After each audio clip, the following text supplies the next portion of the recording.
everything that you consume, it becomes you in one form or another. Yeah, true. I remember I used to hang out with a group of girls. Nothing wrong with them. They still hang out, and I can speak to them, but I cannot involve myself with them. Yeah, exactly. It's part of loving yourself, growth, and everything around that. Yeah, you gotta grow out of relationships, really. Yep. And same thing for family. There's certain family that I feel like at some point the disrespect was there, or something happened, I didn't like it, and it continued, and I just felt like it was a line that was drawn. I was just like, okay, look, at some point as an individual you have to set boundaries for yourself. If not, like, you're not going to be happy, and you're never going to be able to become the real version of yourself. Yeah. The best version of yourself, because you're going to be always trying to please everyone people else. around you. Yep. Yeah. So you have to be like, all right, like, no, I don't want to go to the club this weekend. Oh, why not? Ladies get in free. I'll buy you drinks. It has nothing to do about money. Right. I just don't need that right now. Like, exactly. When's the last time I hung out with my kid on the weekend? I'm trying to spend that same $200 at the club. We're going to go get mani-pedis, and we're going to go to Five Below and get paint. And we're going to sit at the house and chill and watch Disney Plus. Boom. That and is way less money. Yes, and that is way better than setting up a party that you're going to be stressed over and it didn't turn out how you wanted or whatnot and blah, blah, blah. Like, you two together is just way better. And I noticed that at first it was hard. It was very lonely. Like, there were days I legit cried because I went from never fit. I'm not going to say I was an outcast, but like, I didn't really fit in, and I didn't understand that until I was older. But I didn't fit in, but I hung around everybody, so I can relate to that because I was the only child up to 23, so all my cousins, they had siblings, 5 or 6 siblings, so yeah, I felt like the outcast all the time. I can relate to that.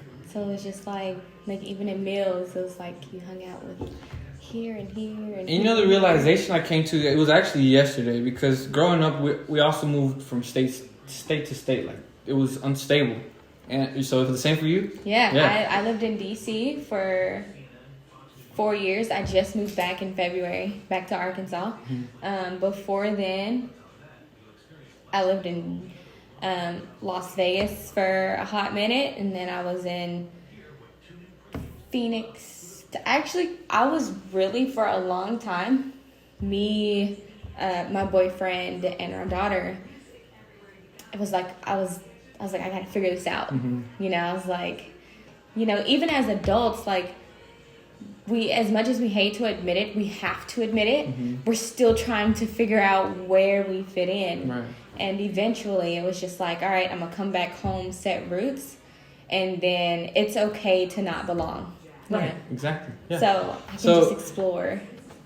Everything you learned before, it's better that you did, like, for you. I'm sure you can agree, because I can agree to it too. Like, our lives, we were all over the place, and we found answers to a lot of things that we would find as adults if we would have had a father figure or like stability. And I would say, right, stability growing up, and all these people that are like, I would say that they fit in. The people that do fit in, the stuff that they're to learn, we've already learned. But the stuff they know, we don't know, because we don't have that relationship connections. So we're learning that now, but I think it's beautiful because we were able to find ourselves first before we found somebody else. You know what I'm saying? Yeah. And that takes a lot. It takes a lot of strength too, because it is very easy to end up in a situation that you don't want to be in. But now we know, so now we can literally displace ourselves from the bad situations we shouldn't be in. I can honestly say it contributed a whole lot. I would say my childhood contributed to 100% of my cooking now. Wow. 100%. And you know what? It didn't even start with my mom and dad, and that's what's so crazy. Yeah. Both my parents together, they've always been together, maybe not the most functioning household at times, but you know, I had both my mom and dad, and I still do have them. You know. That's beautiful. That's cool. But it was still unstable in a way. Yeah, it was. It was still unstable.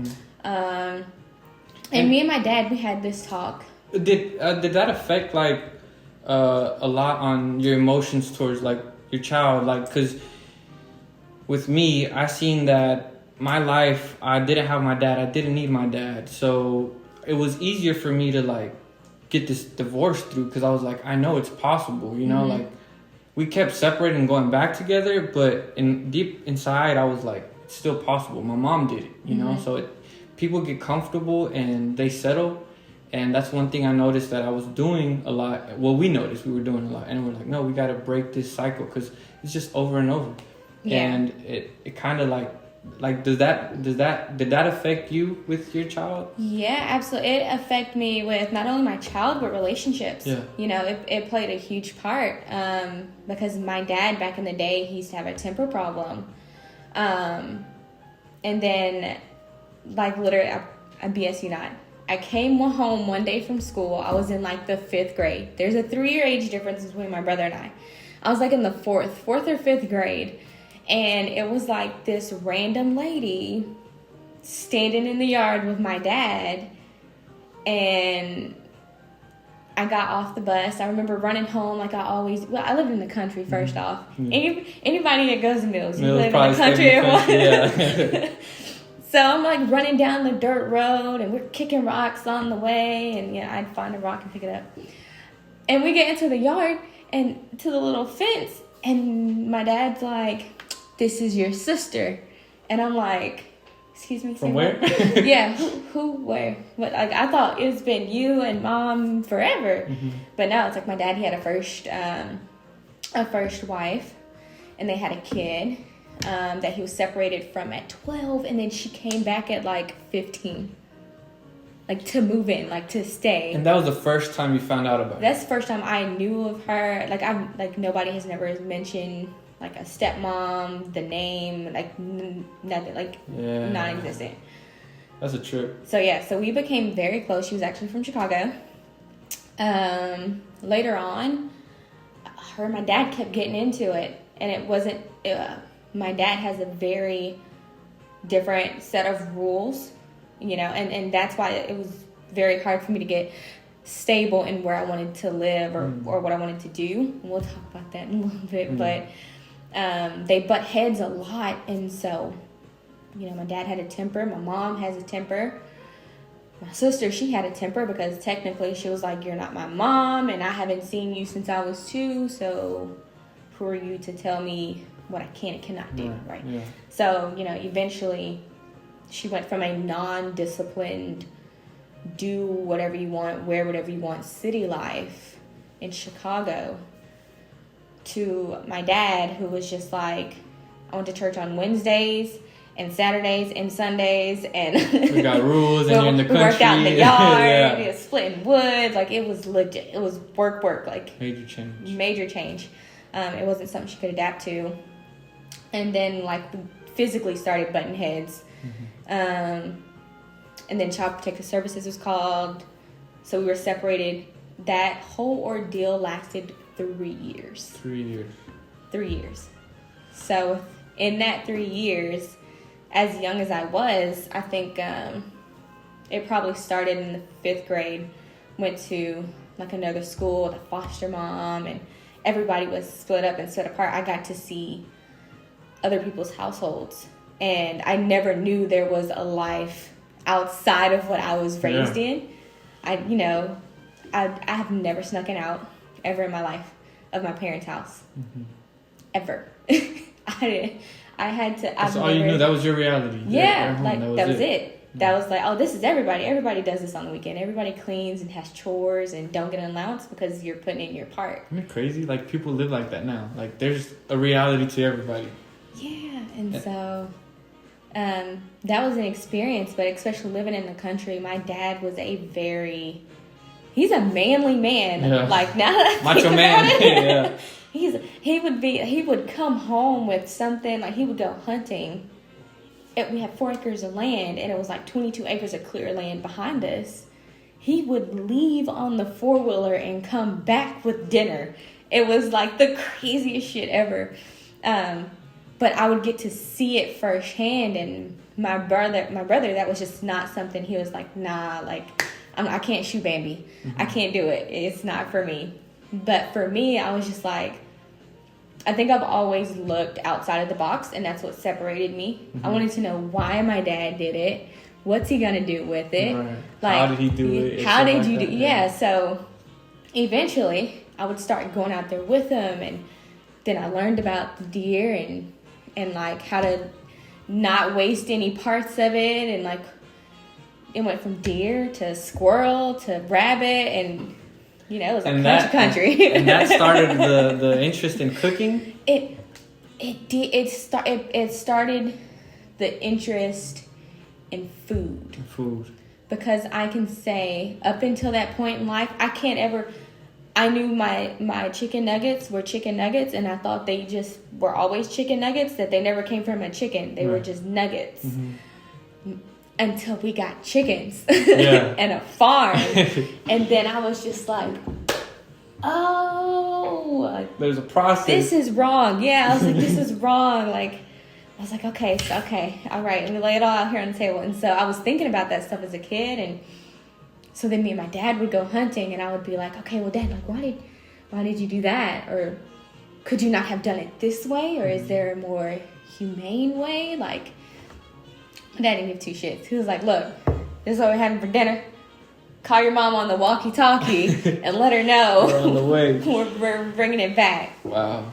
That's very interesting. I don't think I ever lived that country life. I mean, that's where I was born, but growing up, it was like all over the place, but it was always city, always that. Man. Lifestyle you're used to, so yep. For you to see both, it's very, very cool. Yeah, it was eye-opening, and from that point on, when I realized that there was more out there, I don't think I've ever been satisfied. Yeah. Like, I've had this curiosity, I've had this drive to see what else is out there, what else can I know, right? So my mother's mom, my Nana, she's Italian. Sweetest old lady you will ever meet in your life until you piss her off. Then she's fluent Italian, and all of her hand movements and gestures, and it's so funny. I can say, probably started my curiosity in tastes and flavor. I had never had a grilled cheese sandwich like my Nana made a grilled cheese sandwich, because she put tomatoes and basil on everything, and it was never like the basil in the little shaker that you kind of shake. No, she like picked the leaves herself off her basil plant outside, and she would like saute it in the pan, and the cheese would be hot, and she'd put some tomatoes on there, some tomato paste, and then like it's grilled cheese. I'm like, no, this ain't grilled cheese. Yeah, I know grilled cheese. It's some Kraft single slices and 2 pieces of bread put in the microwave. It's something like that. Right. That's not it. I was used to fried bologna sandwiches. Okay, you gourmet. Gourmet. I was like, what? But when I tasted it, the tomato had heated up, and I'll never forget it. And the creaminess from the tomato and the earthiness from the basil, and it had a hint of like it was very aromatic. That's the word. And then the cheese, it was so gooey. It still tasted great. It was just a different way of preparing it. That opened up a whole new. I was just like mind blown. my mom makes like the best rice, people say, right? But growing up, because I had it all the time, I didn't think anything of it. I was just like, it's rice. I'm tired of rice. Yeah. And then now that I've tried other rices, I'm like, I want my mom's rice. Rice. So, dang, that's crazy. Now you made me want to try it. Yeah, oh man, it's so good. You have to. And so that alone was enough to get it started. And then my dad, one summer, built a huge garden from scratch. He was just like, I'm tired of buying greens from the grocery store. I'm tired of buying their corn and the prices. I think it was at a point in time where inflation had happened, and I think my dad was the only one working at the time. He worked for a tree service company. Which one? I don't know. I think he's probably worked in all of them. But he worked at West Tree Service, Apple Tree Service, Horticare. He's worked everywhere. So he just loved doing that. Or that's just been him. Yeah, that's been him. He ended up opening his own little business there for a while and hired his brothers, and it was great. So we had this garden. My dad would have me out there in the garden with the Walmart plastic bag, Dollar General plastic bag, picking the weeds out and like replanting seeds, purple whole peas, cabbage, squash, cucumbers, bell peppers, banana pepper. Like, he had this big ass garden. And I would see my dad pick up the food and rinse it off with a water hose and eat it raw. Like, he would eat it. And I was like, what the fuck is he doing? Like, that is not cooked. That is not good. Yeah. And then one day, my dad was like, He didn't say not one word. He didn't tell me what to do with it. He just said, and I think it was a banana pepper. And I was like, I bit it, and it was like so crunchy, and the textures, like, because it didn't has freshness to it. Yeah. So that was my introduction to texture, and then I started learning that once I started looking at the site, like how pretty the garden looked, how pretty everything looked, like even meat. And I'm sorry for the vegans and vegetarians and folks like that. I was gonna ask you, would you ever go vegan? I was for a little bit. I was for a little bit, but gonna be honest, I love food with a passion. I'm in between. Like I'm wanting to learn more about like people, because I had posted something the other day about I'll probably go vegan or semi-vegan or whatever, and then my friend commented, he said he's something else. I'm like, I gotta read into what different kinds of things there is. But why did you go vegan, and then why did you go out of being vegan? So I would say it started with the military. So after I had my first kid, which I only have one, sort of. So after my first kid, I gained a lot of weight. I was working at Wendy's. So let me tell you something, right? Get off of work at Mills and go to Wendy's while pregnant. When I tell you I ate every chicken nugget, French fry, cheese sauce, I was like making fajitas from the chicken wraps. I would cut the chicken up in the back and put cheese sauce on it and like make like quesadillas. Like, I was cooking in the back. I was eating more food than I was probably selling. Yeah, like it was. So eventually they were like, "All right, we just gonna make you a cashier. You get in the front." She was like, "This is getting out of hand." Yeah. So somebody ended up saying that. He was like, we can comp one meal, or you can get 50% off one meal a night. But no, for me, I was like, I was going ham on the food. Yeah. Let's see. And so I had ended up gaining a lot of weight because I had moved out of my parents' house, once I found out I was pregnant, teenager and everything. Me and the father, who I am still with now, 8 years later, we kind of fell in like a similar situation of off and on up until some time ago. So like, I didn't have anybody there to be like, hey, like, don't eat that. Yeah. It was just, ooh, this looks good. And it was available because I was working full time and I was going to school full time. And I was a teenager. What do teenagers eat? Right. Yeah, there was no health initiative back in the day. They don't worry about calories or the health. Yeah, they don't worry about that. So I gained a lot of weight. Before pre-pregnancy, I was at like 120. And I was dealing, and I'm short. I look tall, but I'm really actually short. I'm 5'3". And so I was like really, really tiny, borderline anorexic. You know, I was could not keep on. I had too much energy, you know, especially being in the country, and you got dirt bikes and go-karts. Like, I was doing something at all times. So I just couldn't keep on weight. And then I got pregnant, and the worst thing could have ever happened, I was put on bed rest. And it made you gain more weight?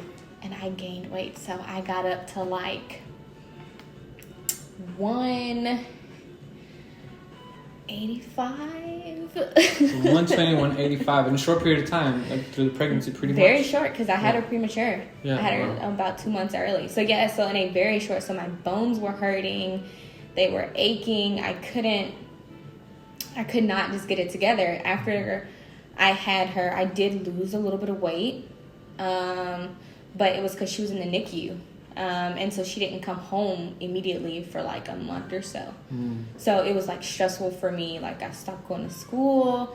I was like, this is just too much. I can't deal with it. I became very depressed. Postpartum depression is real. It's real. Yes, I agree. I let myself go.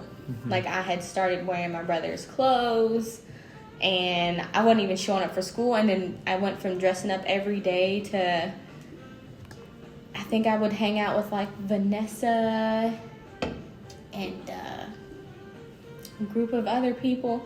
And then like one day I just started showing up in sweatpants and Aeropostale shirts. And they were you just care like, anymore, huh? You got comfortable. They were just like, you good, bro? You good? You okay?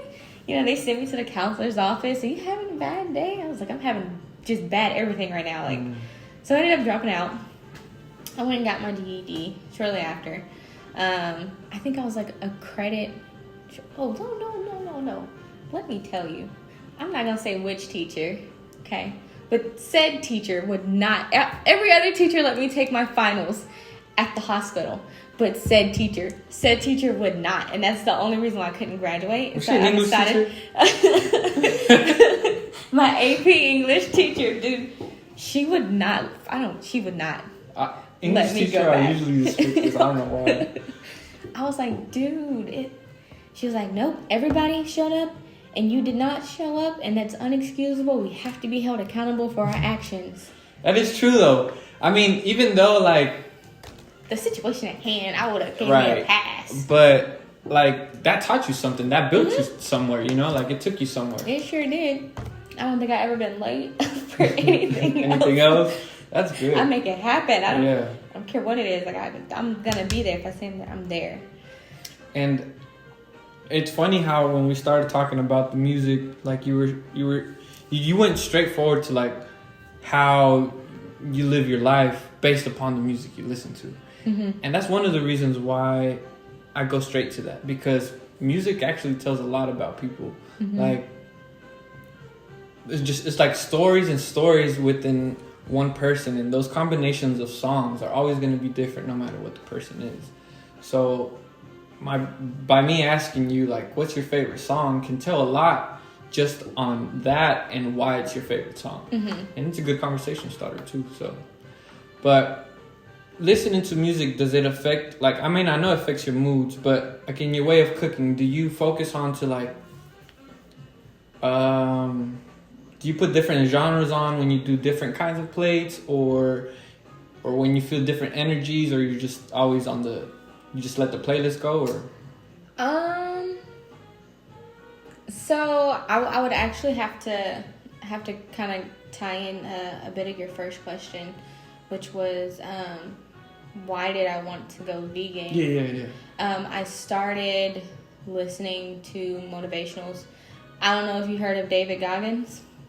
He curses a lot. Don't even worry about it. He's like this super duper hardcore Marine. He went like don't quote me. I think he went twice. He couldn't pass the weight challenge thing, ordeal or whatever. And so he was overweight and he had to lose like 100 pounds in 3 months. And I was like, I'm going to go to the Marines. I did. I tried to go to the Marines. So yeah, so after postpartum depression, I let myself go, and eventually my boyfriend was just like, I'm not trying to be mean, but I'm not going to sugarcoat anything for you because life isn't sugarcoated. It's just like, I'm only telling you this because I can see you and you can't see yourself right now. He was like, I still love you. I very much so care for you. He was like, but you're gaining weight. You're not doing anything about it. You're complaining about it. He was like, honestly, like, I'm tired of hearing it. Like, I'm tired of seeing you feel sorry for yourself. And you have all of these opportunities and all of these just things available that you're taking for granted. Yeah, that could help. Like, I think we were staying at an apartment one time, and it had a gym. Like, I just had to go downstairs. That's it. And I wouldn't do it, and I couldn't do it, and it took a lot. So I think he started listening to Eric Thomas and Dr. Miles Monroe. That was something like he was into, and so I started listening to it as well. And if you ever need to get motivated for anything in life, listen to him. It's between Eric Thomas and David Goggins. Those two people right there they can relate to you from both the I'm not going to feel sorry for you, don't feel sorry for yourself standpoint. And the other one, I would say he got it out the mud. Like, he made it for himself. Like, his dad left. He just had his mom, and he was like, you have an option, you know. The You sink or swim, yeah. Yeah. Like, there's, you know, a father was an alcoholic. He had 2 sons. One became an alcoholic, one became a CEO. What's the difference? The choices that they made. Yeah. It's all about how you look at things, and, like, you have to determine that's not going to be me. So what is different? Like, I'm going to make every other decision that goes against me becoming that. Right, that's true. So I had to do that for myself, and he let you realize that. He opened your eyes to that. I like the approach he took too. Yeah. So it was really great. And then so I decided I was going to go to the Marines. I took the ASVAB for shits and giggles. No lie, I just wanted to get out of class. And you had already done ROTC? No. I did junior ROTC at Cloverdale with Sergeant White. Mr. White, I remember Mr. White. I was at Cloverdale for 1 year, 3rd grade. Yep. So he was my junior ROTC, and I moved up very quickly. My dad has military background. My mom, not him per se, but his dad was in the Vietnam War, and then my mom's biological dad was in the war as well. So that's why it was easy for you to make that decision pretty much. Yeah, so I was like, okay, I'm going to go. And the Marines are like, well, you have to either get married or sign your kid over. I was like, can't do that. Next, the Army came in. But, okay, so I took my ASVAB. I'm sorry. Yeah. I took my ASVAB. I took it seriously. But I really just wanted to get out of class. But none of my friends would go with me. Because I forgot why. I just didn't want to be in class. It was probably like a social studies class, to be honest. Those are my weakest subjects. English and social studies. Yeah. Math and science, bomb. Those two, nah. But I went and took it, and I scored really high on accident. So they started sending letters to my parents like, hey, we want your daughter. You know, we'll give her enlistment bonus. We'll do this. We'll do that. We'll work with her up until she graduates and everything. Like, she can come on base and train with us, like, the whole 9. So my mom was like, well, Victoria, what are you going to do? I was like, well, I don't know. I was like, I'm just not going to think too much of it. I was like, you know, like, I'm so young. I have time. I'll wait until after I graduate. Well, I ended up not graduating. So I had to get my GED. And the Army reached back out. And they were just like, hey, you know, it's about graduation time. Were you still looking to get in? And I had all about it. And so I was like, okay. I was like, all right, let's give it a go. So I met with a recruiter. My first one, Christina Jones. She is now, I don't know her rank. It's crazy. She was my recruiter for all of like 3 weeks. And then she got promoted. And then again, and then, like, she was just knocking out ranks. Yeah, it was crazy. And then my next one was Sergeant Keisha Watson. I don't know her married name now, but we're still friends on Facebook. Miss Keisha, Sergeant Keisha Watson. Yo, she came to my house. First off, she did my tape, and she was like, "You're not gonna make it." What do you mean you tape? Oh, like measured you? Like, and stuff? yeah, like measure you, because if you can't pass, I was bottom heavy because of the kid. Mm-hmm. So because I knew for a fact I couldn't pass weight, I had to lose a certain amount of inches, and I wanted to lose it so fast because I was just ready to go. Mm-hmm. I tried cortisone cream and saran wrap on like my arms to lose weight. Did you Google this or what you? I Googled it. I did. I Googled it. I was like, this is what I gotta do. But all this saran wrap. I started wrapping stuff. It was crazy. Looking like Michelin, huh? Yeah, It was bad. It was like got my sheets all greasy. It was terrible. Bad decision. Don't do that. It's because it was supposed to draw out the water weight or something. Like, when I say I was very unhappy with my weight, it's the heaviest I had ever been in my life, and I had never seen anything like it. And like, I was actually hurting. Like, I thought I had sciatica. My knees were hurting. Like, just, it was my arms, like everything. I hated it. And so I started talking to Miss Keisha, Miss Sergeant Watson, and she was like, have you tried the Sacred Heart diet? It's a diet that they put patients that are obese that need to have heart surgery immediately. And they put them on this diet. It's like a 3-day soup diet.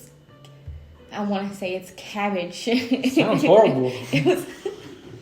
So it was terrible. So I started adding spices and ingredients to it, and I started trying to like make it my own so it was bearable. Yeah. Because I hate celery. How can you hate celery? I don't know. I do. I hate celery with a passion. Never liked it, not once. Not with peanut butter and raisins. Like, I can't do it. You don't like it at all? Not at all. The green eggs and ham. So I ended up adding some stuff to it, and I made it my own, and it tasted really good. And it got to the point where my boyfriend was requesting the soup. Wow. Dang. So I was just like, I don't need it no more. I'm past. I'm in now. Like, it took me 3 different times to get... I went through the MEPS process 3 different times. Mm-hmm. The 4th time, which I had agreed was going to be my last time, Sergeant Watson was like, if you don't make it, like, I don't know what to do. She was showing up in my house at like 11 o'clock at night when I was getting off work, and she was getting off work to run with me the streets of Jacksonville by Military Road. Got these steep hills by these new houses, developments, and they're like super steep. And she would have me sprint them. And if I got tired, she would put her hand in my back and push me. Shout out to Sergeant Watson. Yo, she was... Wow. To this day, she still does recruiting. When I say she... I don't know if she like loves her job or she loves that's probably motivation. Motivating is... I told her I was sick one day. It was raining. She knocked on my door.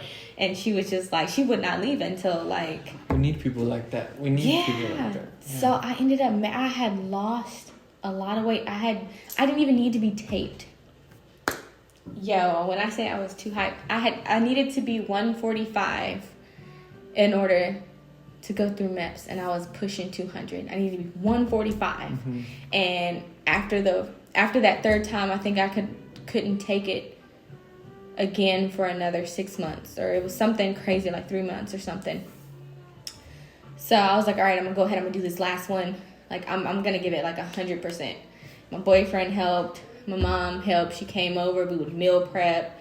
Like, we went to Dollar Tree, we bought all the the little Tupperware containers, and I would put like salads in them and measure my chicken and measure.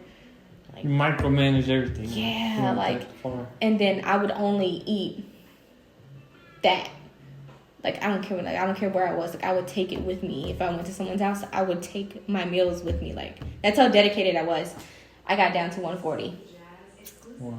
And I was, like, standing there, and she did my weight, and she was like, okay. And I, to get taped, like, I put my arms out looking like a scarecrow. She was like, oh, we don't have to tape you this time. When I tell you, everybody was clapping. Because I had been there so many times. And I was getting, like, the last time I was there before I ended up getting accepted, I was, like, 3 pounds off. Wow. What? So you were definitely proud of that accomplishment. That's the thing that it made or break you. Broke you, huh? And so after that, I think Sergeant Watson was preparing for her wedding. And her and some other battle buddies, they decided that they were going to do, like, this high-protein vegetarian. Like, broccoli has protein in it. I didn't know. I didn't know that either. I thought it was, like, fiber and related to bowel movement. That's how I related the two. Yeah. But no, it has, like, protein and stuff in it. So they was, like, high-protein vegetarian heads. So I ended up getting with one of my battle buddies. I honestly don't remember her name. Johnson. That's all I know. Everybody, you get called by your last name. And so she came over, and I was like, okay, I'm only going to eat salads and veggie bowls and, like, stir fry without chicken. I tried tofu. I'm not going to say anything about it because I'm pretty sure I did it wrong back then. I may do another rendition now with a little more experience that I have. Yeah, I tried, like, I would just Applegate chicken sausage, not chicken sausage, the little vegetarian sausage things that they have, and, like, the vegetarian bacon. Like, I was just trying, like, everything. Everything vegetarian. Was it the flavor or the texture? Because I've tasted some vegetarian food, and I know the texture can be different. Of course, the flavor. And that is actually what I've been working on. So for me, vegetarian was hard because, for one, a lack of understanding. I thought vegetarian was like you can only eat rabbit food all the time. Yeah. I'm not no salad eating person. Yeah. I like a good salad, but I'm not gonna say I can just live off salad. I started getting hangry. I wasn't prepping myself for it, like, hard enough. Honestly, it was a mixture of taste and smells, and I think missing the old you, like, what, you know, like, with the connection with your dad in a way too, like, you kind of miss that. So it's like the more to your roots, pretty much. Yeah and it's very hard to take something away like that away, something that you build your life, your foundation on. Like you said, they're your roots. They are the origin of you and how you started. It's hard to now say I'm a rabbit, like, you know. Right. And so, you know, my dad, he let it go on for a little bit. He was supportive. My mom was supportive. Then my mom dropped off first. I'm not gonna lie, no secret. I knew it was gonna happen because she lives with my dad. That it's hard. I didn't live with my dad. Oh, so she was vegetarian too at a point? She tried to, yeah. Oh. She was like walking her little 30 minutes every morning, getting it. but then it between work and needing something quick, and I think she's always worked at the hospital, so cafeteria food was on hand. So that was kind of the struggle for her. I feel like it's the struggle for a lot of people, just not having enough or true knowledge about what it is to be vegetarian. And then the temptations. and then you have the temptations, and you have to deal with discipline. And that's a lot. And then some people try, which is really bad, they try to do it cold turkey. Yeah. They try to just stop everything, and then they see, like, this Instagram female, and they're like, boom, I'm vegetarian now. Right. You can't do that. Go from, yeah.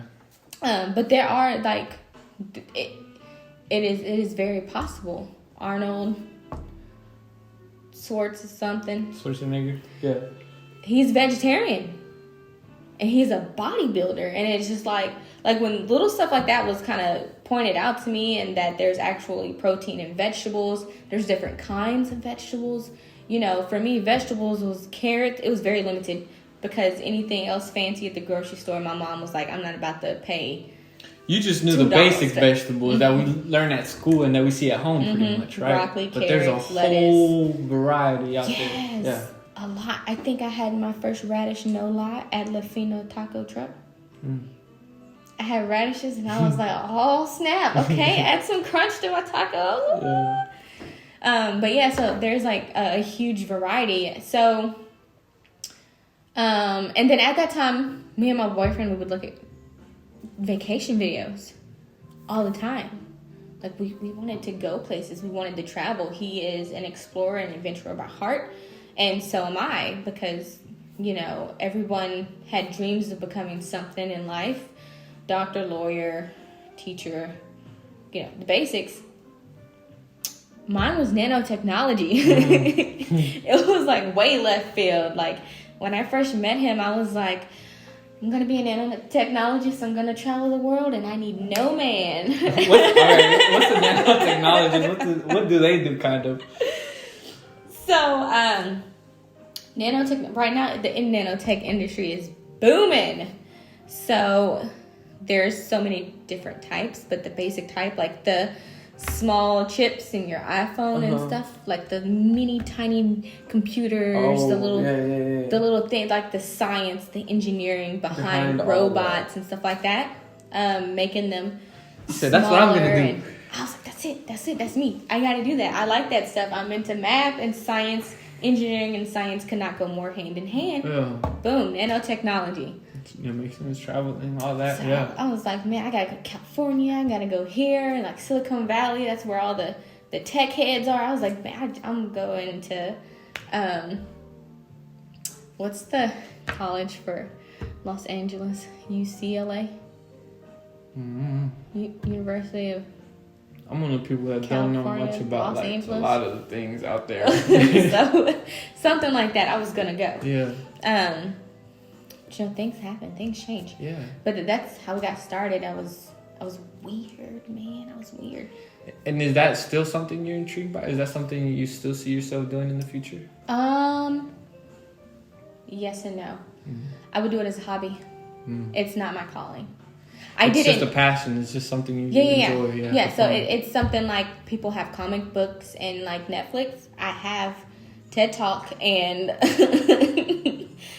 Elon Musk to keep me going. I have SpaceX and you know, Amorous and like all these different tech companies. I would never thought. I would have thought you just food, like cooking. Yeah. Oh, so on Netflix, that's all I watch. Chef's Table, Final Table, Chef's Table Barbecue, cooking competitions, cake wars. That's it.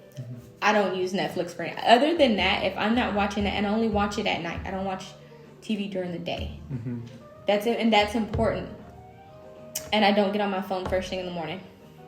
And Jordan Peterson is a person who will tell anybody who wants to know about it all about it. But Jordan Peterson? Yes, Jordan Peterson. I listen to him. I'm not gonna say daily, because he's a lot to take in for a lot of people. Is he more for like a spiritual connection, intellect? He is minimalist. He is, I want to say, a psychologist. If I'm wrong, I'll fix it later on in life. I want to say he's a psychologist that studies human behavior, human emotion, and the mind. Like, and I don't think he's religious, but he, every now and then in some of his lectures, he got started by one of his students recording him and just posted him on YouTube for shits and giggles, and he blew up. He is now really big. But yeah, so he does all the thing, and he relates to a person by tying in not only his own personal experiences that he has no problem sharing, the good, the bad, the ugly, wife, kids, the whole nine. I kind of want to be like that one day, and that's because it'll allow people to express themselves and grow easier. Just communities to build faster. That's how I see it. Yeah. And another good one is Alan Watts. They both. Alan Watts is deep. He's real deep. I'm not gonna lie. He deep. When I was in DC, marijuana is recreationally legal. My kid, she was gone to school and had practice after school, and the school took care of all that. So she was gone like from 7 o'clock in the morning to about 6 o'clock at night. Whoa. So, but during the mornings after she would leave, which always woke up, made her breakfast and stuff like that. Little stuff with food, like, so as I tell these stories, food is just, it creeps in somehow. Yeah, because I've read that food definitely affects your behavior. And that's also why I've looked into being vegetarian, because I know that, let's say, the energies of the animals you kill may be transferred to you after you eat it or whatnot. So that's one of the reasons. Yeah, which is weird, but it's nature, life. No, I believe it, because that's the only thing that cannot be destroyed, only transferred, is energy. So I agree with you 100%, like 1,000,000,000%. I tried halal. I tried pescatarian. I've tried all types of stuff. For one, DC is very diverse. It is the most diverse place outside of California that I think I've ever seen. They have communities, like you can see an Ethiopian, African, like legit store next to Karen's hair salon, next to the tacos. The tacos, and then next to them you have like this fine dining Ted Bulletin type ordeal or whatever, and you're just like, it's like, I don't know what I want to eat. I just know I need to walk this street again and come back. And it's another thing that I noticed. The more I begin to travel, the more I begin to. So when I would travel, I would make a point to stay somewhere long enough that I can learn a little bit, something, anything, right? Went to Mexico for a week. That really wasn't that long, but I can tell you, I saw this place on YouTube for tacos. It was supposed to be like the best tacos in Mexico. And we flew to Mexico and we found that taco stand and we ate those tacos. Like, I was a foodie. Wow. I was like, these are the best tacos? These ones right here? Okay, all right. Let's go. Let's go. I'm down right now. And we went for a week, and I had street corn from a high-end restaurant. And then I had street corn from the lady on the corner that was cooking it in front of you, wrapping stuff in bacon, and she was getting it. And that was tastier, the one from the truck, right? Yeah. Yeah. I had powder horchata and I had real horchata, and it is a difference. And if I go somewhere in Arkansas, I'm like, is it powder? I'll show it up. Is this powder horchata or is it real? I can tell. I just want to know before I order it, because I was back. That's how I am too with horchata. Yeah. Yeah. So. And then they cook a lot of beans, corn. Everything that they cook is different, right? You cook corn here. I was born to where corn was pepper, a little bit of salt and butter and corn. Mexico, they put garlic, onions on there. Like, they dress up the corn. Yeah. And then you have elote, street corn. And then I was just like, so there's like all these different corn. They had fried corn. I was like... You probably had more Mexican food than I had. I was like, oh my God. And I was just like, I have to know more. So we started just walking like away from the resort. It was all inclusive. We did eat it at the resort, but we tried other stuff too. And our rule is we can eat somewhere high-end, a nice high-end restaurant, but then we need a day to where we can like see where all the street vendors are. Mm-hmm. To this day, street vendor food has been some of the best food that I think I've ever had. And it's fresh, and it's there, it's on the spot, and it's real. Like, you can see it. I feel like because it's not corporate, it's more of people who are actually wanting to do it, that are doing it, Mm-hmm. and that's why it's more tastier.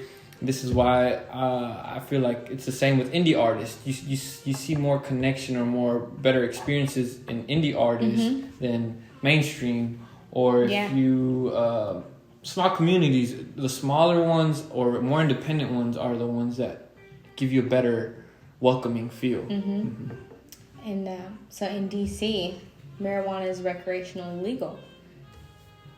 And they have something called Uber Herb in DC. It's called Uber Herb. They delivered. They herbs to you? deliver it to your door. What the heck? So I tried it one day. I was like, yeah. First off, I just want to say I don't do it anymore. Yeah. I haven't done it in a very long time since I left DC.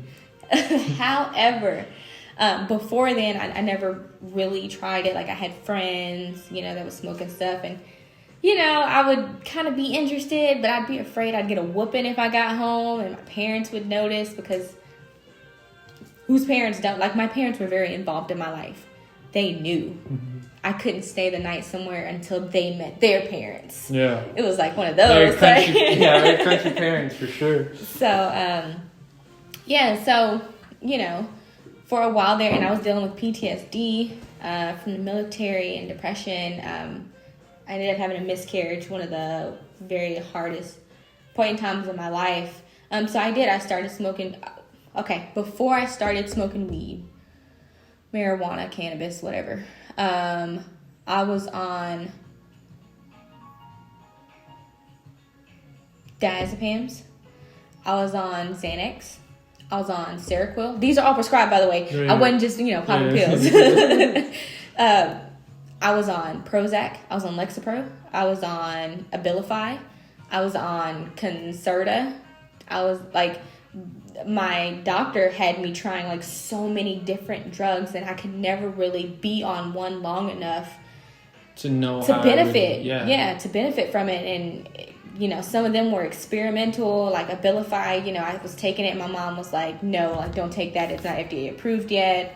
At the time, I don't know if it is now, but the interesting part about doctors and stuff is like you guys test this stuff on animals so many times, and you still experiment on people. Like, yeah, I don't know, but to me, like, it's always mind over medical. Like, that's always been my motto. yeah, and that which for ties me, into the vegan stuff. yeah. And so I was just about to say, and that has a lot to do with cooking as well. But yes, so I spent legally doing it the right way. I went to the VA. I talked to I had a therapist, a psychologist, and a psychiatrist. All different three. One who was strictly for my medication. One was just therapy without medication. She just wanted to check on me like twice a week. And then the other one was a psychologist who like wanted to deeply talk about my feelings, and then, about how I felt on my medications and stuff like that. So like I was going through a lot. I was going through a whole lot in a very short period of time, and I could never confront anything in my life. I could never move forward in life because all the medicine ever did for me, personally speaking, was zombie me out. Mm-hmm. I had a kid that was not happy to be around me, not because I was mean, not because I was aggressive. Just want yourself. I wasn't myself. I wasn't fun. I wasn't. And they can feel that. They can sense that. Yeah. Absolutely. You telling me you carried somebody for 9 months and you don't think they can feel what you feel? And you're different, yeah. Yeah. So, and it was very traumatic for her. I spent a lot of time sleeping, and they had to keep upping the dosage because my body kept becoming immune to it, and the problem was still there. It never helped me solve the problem. I was thinking I was taking these medications. It was supposed to help me mentally and emotionally. That way I can have some type of edge or connection to reality. Yeah, so I could like, feel better. Yeah. That's what I thought I was taking it for. It made me worse. It was really bad, and I quit it cold turkey. And I quit cold turkey, and once I did, it was hard. It was almost like getting off of a drug. Mm-hmm.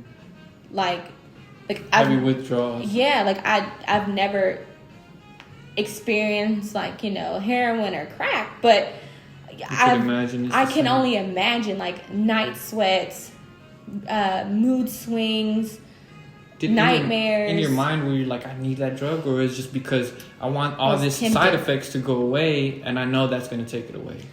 I was very tempted, and here's what's crazy. All of my friends and family suggested that I should get back on my meds. They started treating me as if I was crazy or if I had a problem, which I was never violent. I'm not a violent person. However, my lows are low, and that's something, like I never really healed from postpartum, and then I ended up getting PTSD from the military. Then I had a miscarriage shortly after. So in a very small period of time, you have just one person. And my boyfriend definitely didn't know what to do, how to deal with it. That's not something he was used to. He's never experienced it. He couldn't really be empathetic because he's never been in that situation. But he was trying to be, but that takes a lot of energy out of your partner. And then he has his own life that he has and he has his bad days at work or whatever the case may be. His own thoughts, So we definitely started going like together, separated, and a lot of that had to do with, he was just like, I know you're not a negative person, but you're negative to be around right now. Yeah. And, he kind of taught me self-love, and he did that by loving himself first. Yeah, that's dope. And by saying, hey, like I love you. I care for you extremely. But like you're bringing me down too, and like I can't hold us both right now. He was definitely like, I wish the best for you. Let you know the part where he was like, okay, I've had enough in a way, like I can't do this anymore. Yeah, he was like, any more, like if I give you any more of what I have, then like it's gonna break me. It's gonna break me. Yeah. I'm not gonna have it for our kid, and like we're arguing and stuff, and it's just not a healthy environment. And neither one of us grew up in healthy households in any form, so we definitely did not want to create that for our child. Yeah. And so it was very difficult. So he took her and left. I'm not gonna say he took her. We agreed it was the best decision, because I agreed to go and get like help, like help. While he took care of her. I made the mistake of going to inpatient therapy. So it's not like, oh, I'm crazy, I was in a loony bin. It was like, no, I was like, I'm kind of going back and forth between taking my meds and not taking my meds.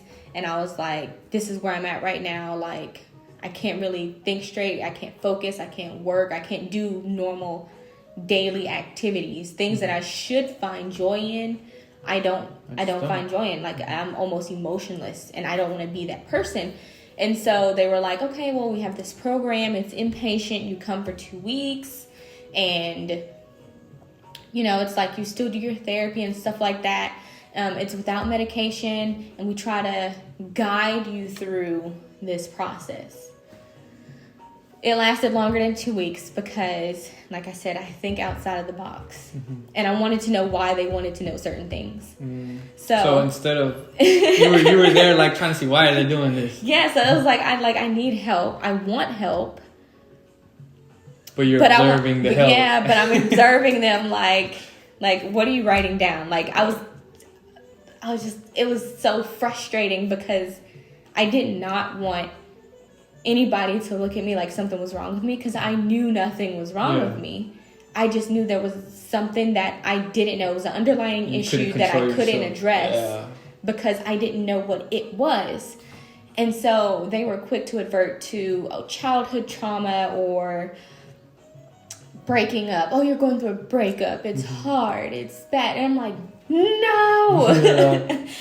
that happened because of, like, the breakup happened because of this. I just don't know what this is. And it was hard to explain to somebody, I don't know what this is. You still haven't figured that out? Or I figured it out once I started smoking weed. I've been better ever since. So you did what you did. That's crazy. Let me tell you what I did. Okay, so after I went through that whole process, I went home. I lied. I was so over the whole therapy thing, the going back and forth, the trying to figure it out, the going to church, praying about it, which I'm not against anybody's religion. You just did everything you could. I felt like I did. And so one day, you know, me and my boyfriend were joking about it, and it was just like... This is when you're in D.C.? Yeah. We were... So in D.C., people will walk around smoking weed. Mm-hmm. You will see them at the park. Like, not the kids' park, but at the harbors. Yeah. Like, by the water, they'd be fucking majestically painting and just puffing, and they would paint some more. Doing all kinds of stuff in the outside, in the open. Yeah, like... Cool. And so... One day he was joking and he was like, you need a chill pill, you need a joint, like you are tripping. Yeah. Because we were out and I just had this negative mood, and I had gotten to the point to where I could self-manage, but like I said, I had days to where they were low, and it just so happened to be one of those days.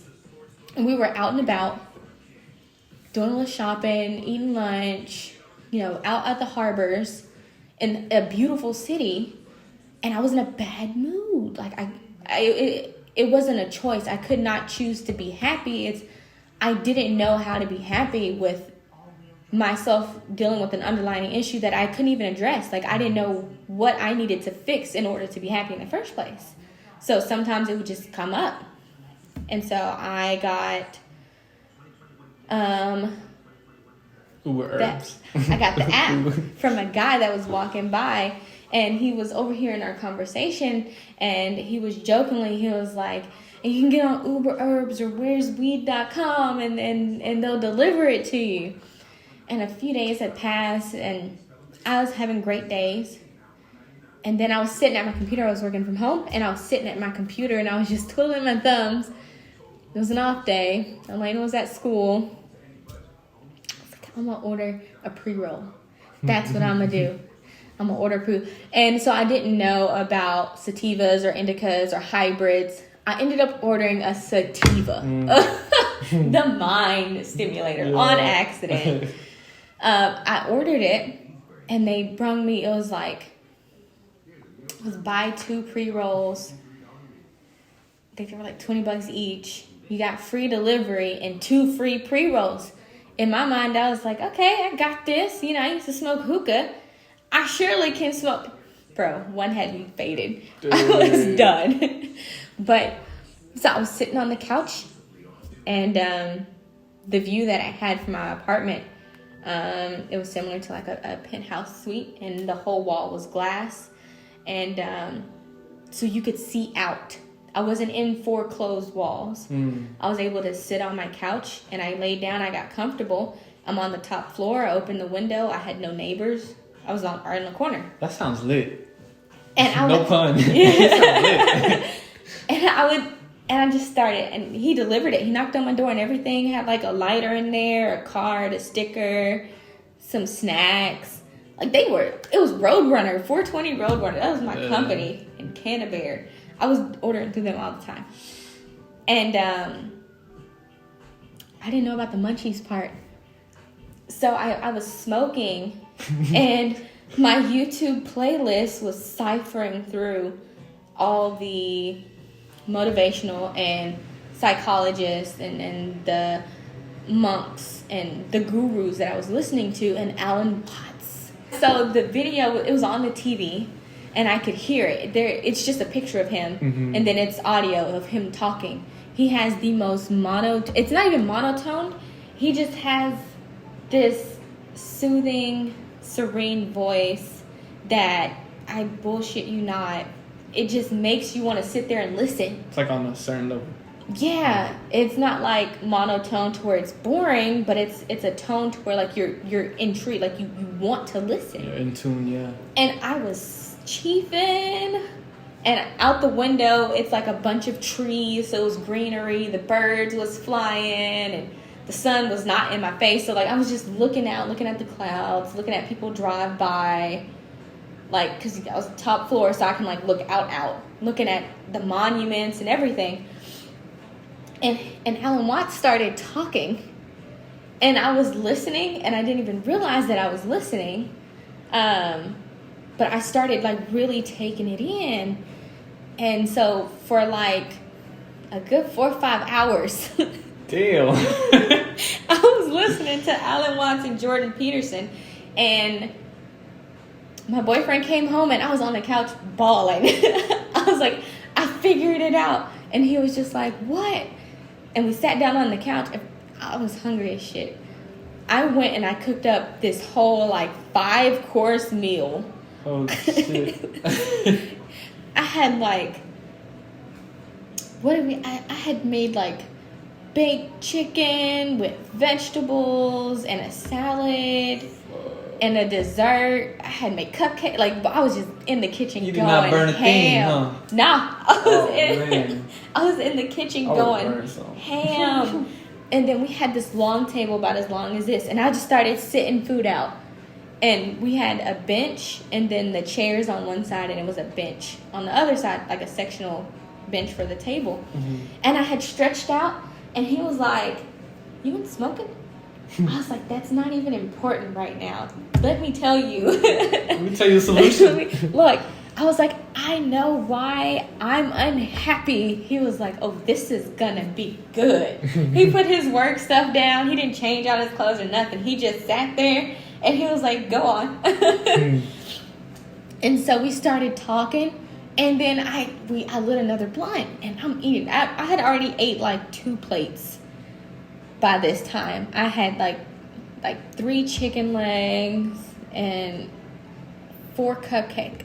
Bro, I was going ham. Munching hard. I was, like, talking and eating. Like, it was going hand in hand. And so then he started smoking. And then we listened. I put on what I listened to. And the level of communication, we were on the same page. That's dope. It was a very, very good understanding. Mm-hmm. And then out of nowhere, he was like, you know what? You cook really good food. At the time, I think I was wanting to be in the medical field. That's what I was going for. It's what I wanted to do. I went to school for it. I was going to be, I wanted to be a physician assistant. I didn't want the responsibilities of a doctor, being on call. But I was okay with working in a clinic 8 to 5 or whatever the hours were, doing doctor stuff. Yeah, because, I wanted to spend time with my family. And so he was like, this food is good. I was like, nah, bro, you high. I was like, trust me. I was like, you high? He was like, nah, this is good. And then so... I don't know. So he was like, you should cook more. And we started having people come over, and I would cook more, and they would be like, this is good. Like, whose grandma have you been hanging around? Like, I would cook, one day I would cook roast, like a pot roast and cornbread, and like have that. And then another night I'd do chicken, and another, like I was mixing up proteins. I was doing salmon, like I was grilling. I was doing ribs. I just started like cooking, like really cooking. And anytime I would get upset, I would go in the kitchen and cook. Yeah. Well, I started. So we ended up continuing with marijuana. We had a little lock box, kind of like a little mini thing that had a lock and key, and I would keep a grinder. I ordered some pre-rolls from Amazon. Funny. Had them on reorder. And then like I just really and I would have like an ounce would last a week. Because we had people over that would come in and smoke too. And so the rule was the only time we could smoke was on the weekends when Elena went to her friend's house. You had discipline in that. The discipline started with the cooking. Where did the discipline? Oh, it was with the weight stuff, right? That's where all that kind of started. Like, yeah. So discipline in what I cooked didn't start until I had gained the weight back. And it had nothing to do with marijuana. I picked up quickly that I can't smoke and have the munchies, so I started keeping fresh fruits. I'd eat a whole box of blueberries. Damn. Oh, but that's okay. But that's okay because there's not nearly like I would eat raw broccoli. I would eat carrots and ranch, stuff like apples and dip, and cream cheese and shit. Healthy stuff. Yeah. So if I kept that in the refrigerator, it was good. And don't go eating your kids' snacks, but. Like if I would get the munchies, I could like snack on that, and I would either get full or I'd get tired of it fast or something, and then I really wouldn't be hungry anymore. And so that's how I was kind of killing that. But so when I found out that people really did like me cooking, people were coming over every day of the week to have dinner at our house. Dang. Every single day. I would get messages and they'd be like, "What are you cooking today?" They would show up to my apartment the next day on their lunch break and be like, "You have a plate left over from last night. Like, do you have leftovers?" Yeah. And they would ask for it, and of course I would give it to them. And then one lady, I had cooked a whole pot of greens, and so far, my greens are really, really good. So I took my grandma's recipe from my dad's side of the family, and then my mom's recipe, and I mixed those together, and it still wasn't right. And then so I started experimenting batch after batch after batch and making it my own, and now I have some greens and a recipe that is just fire. Perfect, huh? It's fire. Wow. And so this lady, she was like, "Can you make me some greens?" And I was like, "Well, I only know how to make a big pot." And she was like, "Well, I just want some." And I was like, okay, I'll freeze the rest. I'll make you a pot of greens. I'll put it in like a little quart container or whatever. I'll give it to you, and I'll just freeze the rest. And so that's what I did. She came over 2 days later because I had to go get the stuff, and it takes like 12 hours to cook for me. Not to cook from start to finish because you have to clean them and all that, so that takes time, and I do it on my own time. So a couple days later, she comes to pick them up, and I handed her like this little thing, and she was like, "Well, where's the rest of it?" And I was like, "Little old lady, it's just you." She wanted a bunch of it. And so I was like, "Well, I froze them because I didn't think that's what you wanted." She was like, "No, I want them all." I was okay, that's like a military pot of greens. So I was like, okay, I have these gallon freezer bags, and it's freezing the greens, and so I put them in a bag for her, and I give them to her. She gave me $50. Wow. You weren't expecting anything. You just wanted to give it to her. Yeah. She was like, because she had offered to buy the ingredients, but I had the majority of everything, and greens are not expensive, yet they're really good, and you can. I cut out pork. A long time ago. And I noticed most people on my dad's side of the family, the African American side, they like to put a lot of pork in there to salt the greens. And I hate it. It was the worst part about it. I never liked it. It was slimy. It was weird. I didn't like it. And so I found other alternatives, and now I can make turkey legs, these smoked turkey legs, and I will hook it up. So it's really good.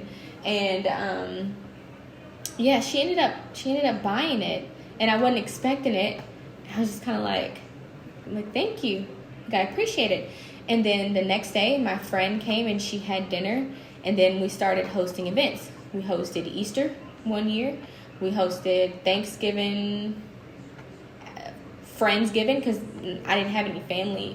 None of us had family in D.C. We moved on a leap of faith, and we had to isolate ourselves because even Jesus could not perform miracles where he lived. They will always look at him as a carpenter. Yeah.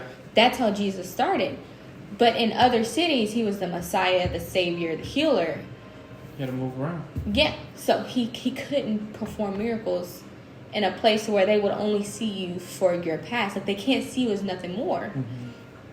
So we went to D.C., and we were able to introduce ourselves and build a life for ourselves that we wanted.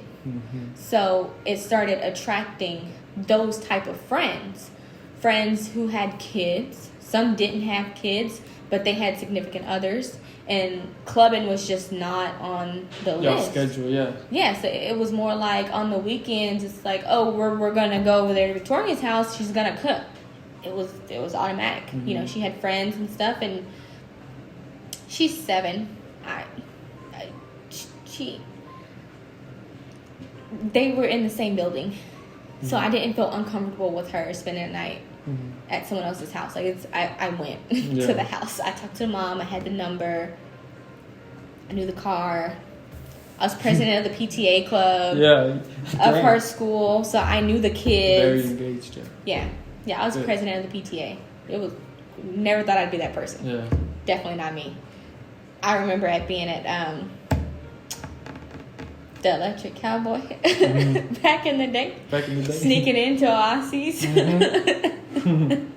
I remember those. I remember the fake ID days too. So, but yeah, so days are over with. Yeah, it's over. You found a new circle of friends, a new way to live, pretty much. Yep, yeah. And that's how I got started. I was like, okay, you know, after that, after I had enough people come over and I hosted holidays to where I had a friend girl that was Bangladesh, and I had an Ethiopian friend and a Nigerian friend and a white friend, a black friend, and black African Americans. So in DC, there are 2 different people.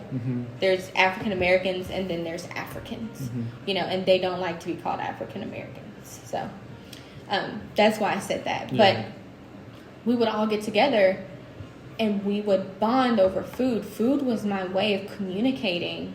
That's interesting. To people. Yeah. On every level. It doesn't matter if you spoke English or it was not your native language, your native tongue, or whatever. Food is your connection to people. But food was how I communicated, because if you think about it, you don't eat food with just one sense. You hear the crunch, you smell the aromatics, you taste the food, you can feel it with your hand, like you can look at it, it visually looks appealing. Yeah. And then so I was like, okay, what's the psychology of food in people? Yeah. You know, so I went down a rabbit hole with food, and it got to the point to where that's all I wanted to do. And I was like, okay, well, by this time, my boyfriend had heard that I wanted to be this. I tried podcasting, YouTube, this, and this.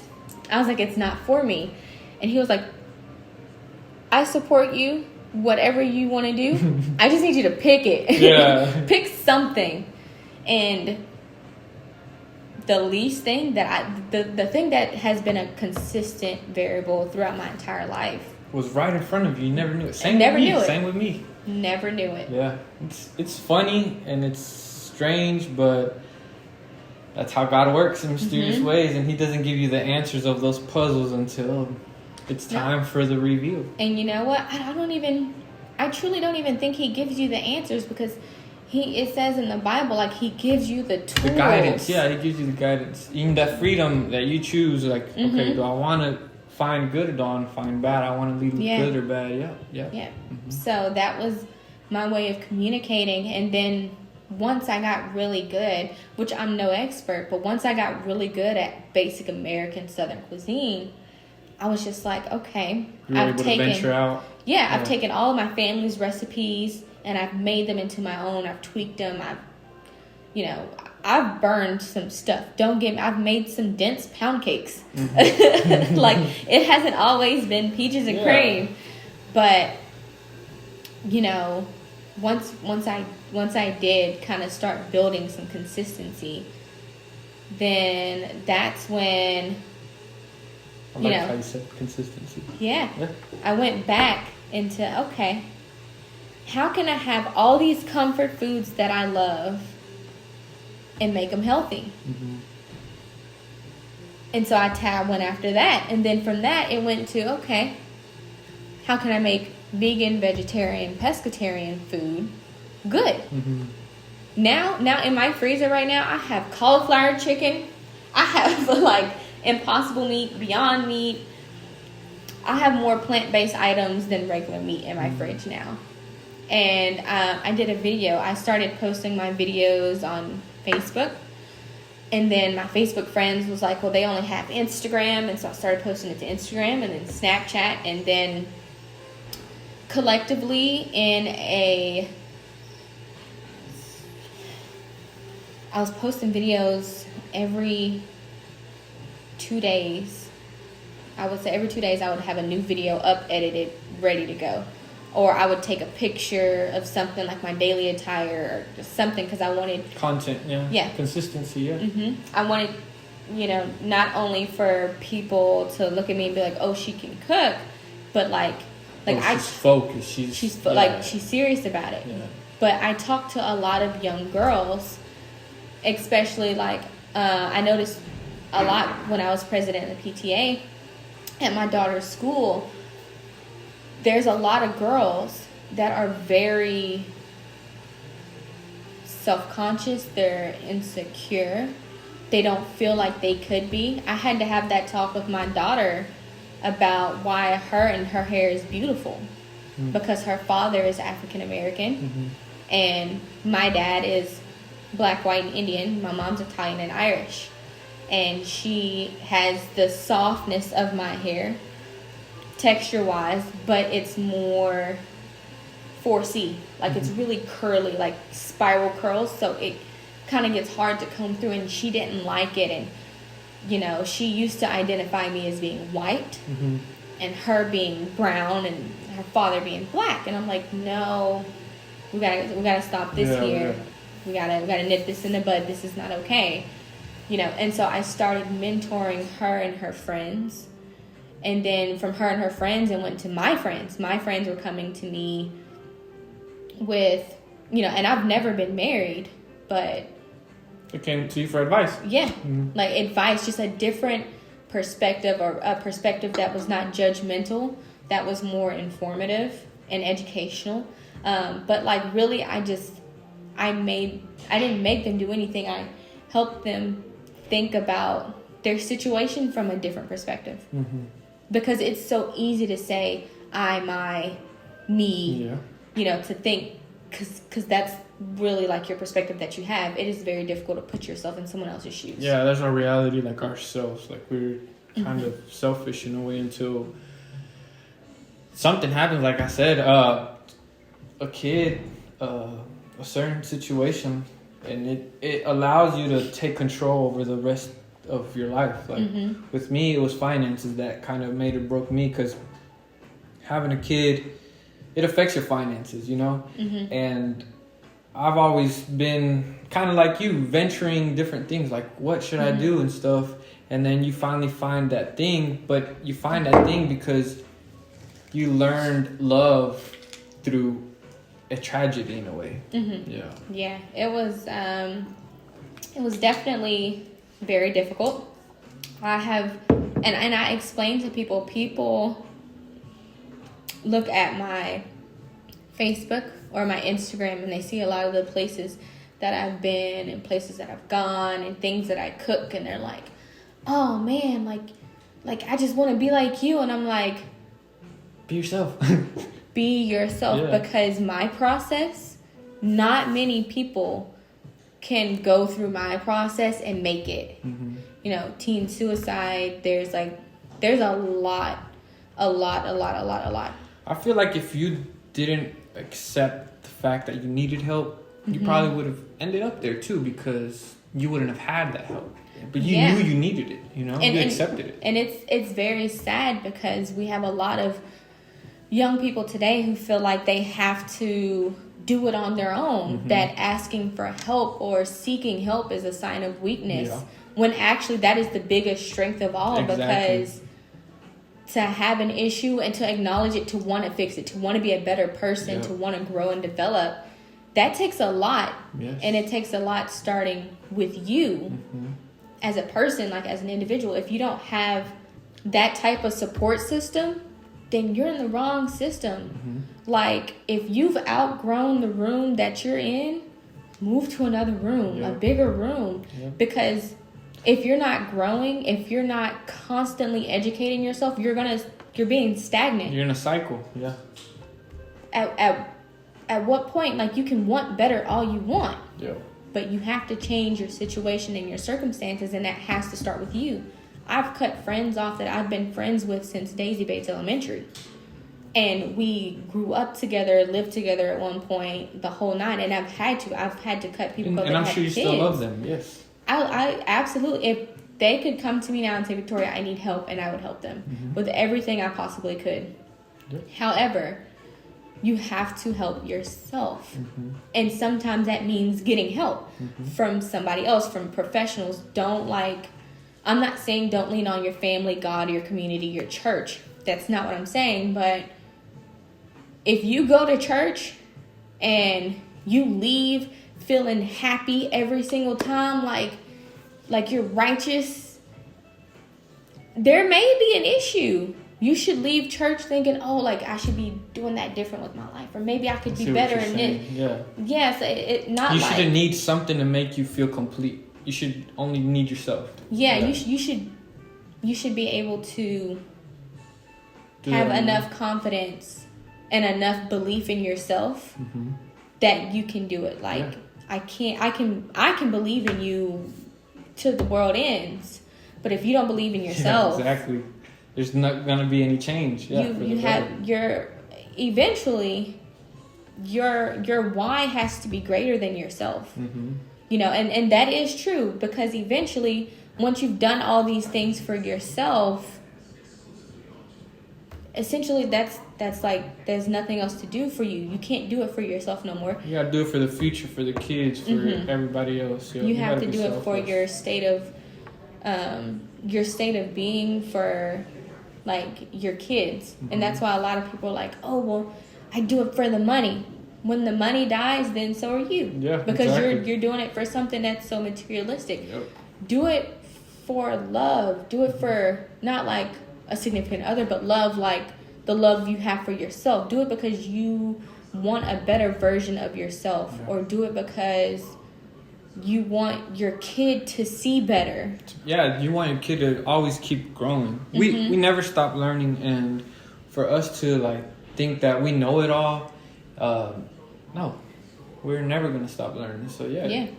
Once you start thinking that you know it all, then like, if you think about it, then you stop learning. Then you don't really have that urge to seek anything else, because you feel like you already know. Therefore, you're going to be stagnant, and this world is evolving too fast to be stagnant. Yes. Every generation is weaker but wiser.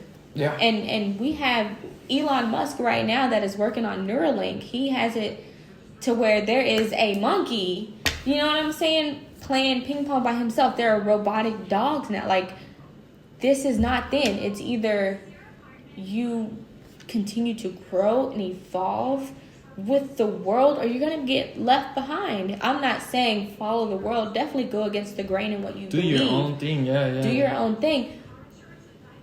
But, like... do it with love, yeah.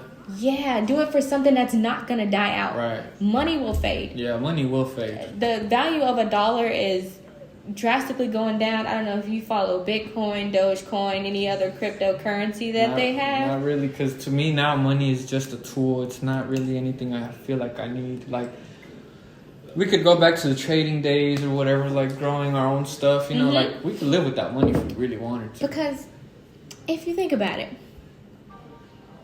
who the hell came up with rent? Right. Like, who came up with, like, who was just like, you need to give me a piece of paper. I'm gonna charge for this. Like, money. Like, money is important. And it's like right now, and this is what is so crazy. If we got rid of all the money in the world, we would still survive. We would still live, yeah, but people would act like we're not. This whole status, that's like... And I think it's technology in a way, but it's really ourselves that are at our fault. Technology I feel like is making it more affordable, and I feel like that's why the cost of a lot of things are going down. Yeah, optimism is definitely something we have to lead with anything that's like futuristic. Like you said, neurology. There's cons to it as well, but if we focus on the good stuff, on the good things we can do, we can definitely outweigh the bad. And discipline. Discipline, yes. Discipline is important because... and we see it every day. Yeah, my daughter, she could spend, if I allowed her to, she could spend hours and hours and hours and hours. And I don't ever say, get off the iPad. Mm-hmm. It's like, I tell her, why? You're going to get addicted to this iPad. You're going to spend so many hours on your TV that you're not going to have time to do anything else. Because regardless, at the end of the day, this is your bedtime. Mm-hmm. Yeah. I would use my time wisely. If you want to hula hoop or whatever, if you want to go play or go to the park. That's cool. Well, then let's start telling Nathan stuff like that. I mean, he's not old enough to like really listen, but yeah, thank you for that one. Like schedule that, you know. Technology. That's why I have one TV. Mm-hmm. Elena, she used to have a TV in her room. She wouldn't leave her room. It was an issue. It was a problem. Like that's how you start depression and like she's not social anymore. She's not being a kid. And she was comfortable, but it wasn't really a choice in a way. And I feel like that's a lot of people. We get comfortable and we don't allow the ambition to like get us out of that comfort zone sometimes. But luckily we have people who love us that will push us. Absolutely. Just like you had Miss Sergeant Watson. Sergeant Watson, she was a tough one, y'all. She was real tough. But yeah, so like all of that, wanting to learn, like with cooking for me, it's more than a passion. It's literally like life. Like it's me. It's a necessity for you. Like I don't like it if I'm not cooking. It's not that he can't cook. You know, it's just that's just you. That's like, your personality. Like I have to. Like I don't mind, you know, him doing nice things or stuff like that, and come home to a cooked dinner because now at work because I can't be home. Mm-hmm. You know, everybody's like, oh, if I retire, I can do this and that. No, I retired. I traveled. It was great. It was experiences, but at some point, like I have to kind of do it back. So I found a job that I like to do that I'm not doing for money. Mm-hmm. You know, you do it because you like it.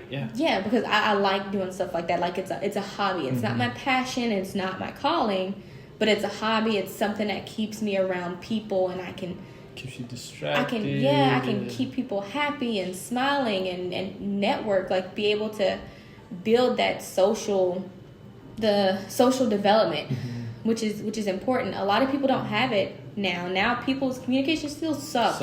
It sucks bad. They like, I have people like will text versus call me, and I'm like, nah, you can call me. Like we can, everything that you're texting, like we can say very like quicker, like this conversation, you know, because if I'm in the middle of doing something, it's a lot for me to stop and have to go back and respond. If it's an emergency or something that's not as important, okay, cool. Yeah. But even then, you have to take time out of your day to reconnect to reality every single day. Yes. If not, you get lost in the Facebook and the little square what hairstyle. The apps. It's bad. So too much of everything is not good. Yep. So I like how you've created a balance for yourself. Like you do love food, you do love music, you do love family time and stuff, but you created a balance. Yeah. And it started with pretty much the disbalance. All that crazy. I think that's what we all need to focus on. There's something that's making us comfortable and it's right in our face, and we got to get it out of our comfort zone. Once we learn how to discipline that part of our life, we'll be able to discipline everything else, everything new that comes into our life. Yeah. Doesn't matter what it is. And even then, you know, even if it seems unfeasible to do what you said, at least do it part-time. Yep. Do it on your day off. Just make get close to it. Yeah, like start. Yeah. You are winning once you start. Take action. Like, and once you understand that the winning consists of losing, then you'll be good. You can't lose and then quit. That's like Dope Runner Clothing. Charlo, like if he would have not gave up, he would If not Elon be. Musk would have gave up. SpaceX, the spaceships blew up 3 times. 3 times. 3 times he failed. His first 3 attempts, he was losing funding. He had enough money to support either Tesla or SpaceX. He decided to divide the money in half. He spent his days working. His girlfriend could only see him in the office. He slept in the office. He slept on the warehouse floor. He gave himself no salary. He was working for free because a bigger purpose and it's living a dream within him. Yeah. And he said, and even in his books and his speeches when he began, it started out with his interest in the stars. As a kid, he liked looking at the stars, and now he building rockets. Literally taught himself rocket science. Everything is possible. Yeah. Anything is possible. It's not can you do it, it's how can you do it. Yeah. Like music, it's all samples, right? It's pieces of different sounds that have already been created that you create a remix of, just like your food. You got the recipes and got the little bits and pieces of it. You created your remixes and now you have your own genuine content. And and I'm definitely gonna take this further here very, very shortly. I'm gonna start hosting small, personal, not too personal, because but like I've already talked with the apartment complex here, and they agreed they would like for me to go live on their channel, their Facebook channel for the complex, and to cook with people. Cool. It's a lot of people that don't know how to cook, or they don't know how to cook healthy. Yeah. And so, I'm definitely here for that. You have a very amazing opportunity with the community you have here. And I'm sure you've seen it. You see it, and that is amazing. Like, congratulations on that. You probably didn't do that initially with that purpose, but now that you have that, that is amazing. Like, you can do so many things. Thank you. I appreciate it. And so I'll definitely be hosting private events soon. As far as the cooking stuff, I want to be engaged. Oh, yeah. So, like, when I start hosting, I'll probably invite, like, 5 people or 10 people max. Like, not a lot of people, but, I may cook a really nice meal, one day. Have everybody come, play the type of music that we listen to, and some other stuff that, I have as well. And we'll create a type of vibe. We'll light candles. We'll chill. We'll have intellectually stimulating conversations, paint, put together a puzzle. It doesn't matter. It's something that's not out partying and drinking and doing stupid silly stuff. Yeah. And then I'm looking into ghost kitchens. Ghost kitchens is to where restaurants rent out their kitchen to personal chefs. Holy snap. And you get to cook like on a schedule. Like you can actually like spend the day cooking. For those customers, for that restaurant's customers, or for your own, you can like for your own, like it's like a pop-up cool type thing. And they do that here? I think so. I think they have something similar to it here, but if not, then I'm definitely thinking about, they said that I can start with the party room here to have like orders get picked up, and it's state approved. It's state approved already, so like it will be easy to get those permits, and I've already got that stuff in the works. But then like every plate that I sell, I'm gonna donate a plate and then some of the proceeds to the homeless. That's something that our family has been doing for a while. We oftentimes take our own personal finances, our own money, and we'll go and we'll buy stuff from in DC it was Costco. Here it's Sam's Club. Okay, yes, Sam's Club. And we'll buy chips, and I'll go and talk to vendors, and I would talk to Frito-Lay, and Frito-Lay would give us like all of their close to out-of-date chips.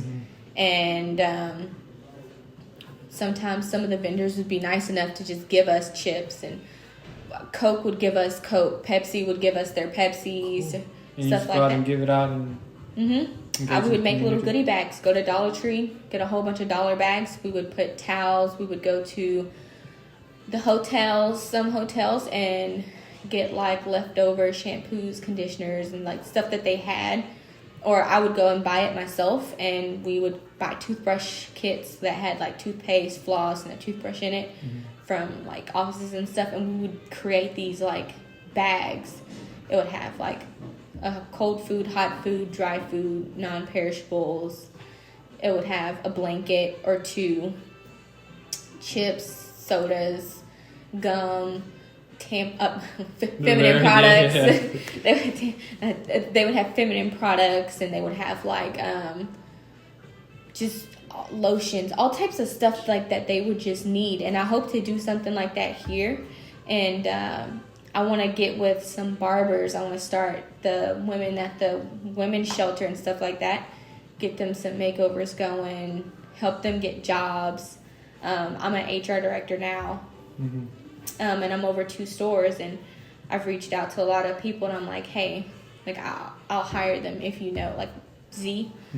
I was thinking about Z when you were talking about all this. It's cool. I messaged Z, and I was like, hey, if you know some young ladies that need a job, like let me know, like I will hire them. You know, I'll start them off at like $12 an hour, and like make sure they get paid weekly. Like I'll really help them, because there's a lot of, me being a teen mom, I had no help. There was no support. There was no guidance. My church disowned me. My family disowned me. Like, literally, it was just like... life in shambles. Yeah, like it was bad. I had nobody, but, you know, luckily... the little that you did have. The little I did have, yeah. And he was already... on that level, the level I am now. Like he was already there. So he was able to, we were both able to come together and pull together. He was already established in life, and he saw something in me, and it took a lot. Like it was like I said, it was a process to get to here. And I feel like this is just like the chasm. This is right there, that little curve before the stock market spikes. Right, yeah. Right there. And so I definitely want to... enlighten others and spread that and give back and all that. That's the same energy I feel, and that's my purpose with podcasts. Like, I want to provide that energy, and I mean, I know that there's people already with that same energy. And just really put it out there, because a lot of people really, really need it. A lot of people listen in the shadows and stuff, and we can't see them, but they need it. They need to see somebody else do it first. And there's nothing wrong with that. That there are leaders right now that don't even know that they are leaders. Yeah, that's facts. Yeah. And sometimes it just takes one person that can help to actually help. You know, and not charge for it. Yep. Like, not everything. About the money. It's not. Like, if you can true. help someone else to put them in a better position to help themselves. Yes. That's way more valuable than any kind of currency. Yes. Yeah. And so it's just like, why not? Like, why would you not do that? Right. If you're genuine, and like, I love everybody. Like, I really do. After people love themselves, they say that. Everyone who loves themselves first, they say that. They love everybody. Like, and you know, I used to walk around with this chip on my shoulder. I really did. But now it's just like, I can see somebody having a piss poor terrible day, and I am moved to go and talk to them. Yeah. And by the time we're done talking, they're either smiling, or I've invited them for dinner, and I want to get to know their kids, and you put them in a better predicament, pretty much. Now, I know I have to be careful with that, because you know, energy can be transferred. So I definitely protect my energy, and I make sure that I am whole and strong first. And when you love yourself, it's easy to read people too. It's easy to know when you should be careful. Like, you automatically sense it in a way. It's weird, but it's cool. Yeah. So that right there, and all of this has literally come from food. from food. Like, and everything about it, the senses, the psychology, the dopamine that it releases in your brain, that, you know, kind of sets that chemical balance towards happy or unhappy. Like, I'm going to do something about that, you know, like. You're just starting, so yeah. Like, cool. I go out of my way. To find a better solution. Yeah. Like, cool. My older half-brother, he has type 2 diabetes. And Amyris is a biotech company that has created sugar that is not sugar. There's no sugar alcohol. There's no calories. There's no nothing. It is 20 times sweeter than sugar with none of the bad stuff that sugar does for you. And no side effects? No. Wow. None. That's cool. It's plant-based. Oh, that's cool. Yeah, that's I have some. I'll probably have to send you home with some, but I have some. They have brown sugar, confectionate sugar, and granulated sugar. And I made a lemon pound cake just recently. I made a lemon pound cake with blueberries and mint compote, and I sent it. I took it over there, and he was like, you know, I don't eat sweets. I can't eat sweets anymore. I was like, oh, but you can eat this. You can eat this, homeboy. And I brought the package. I was like, look at it. And then, you know, he was just like, but is it going to taste good? Is it going to taste like stevia? Is it going to have that aftertaste? I was like, nope, I've already tasted it. Trust me, I made 2.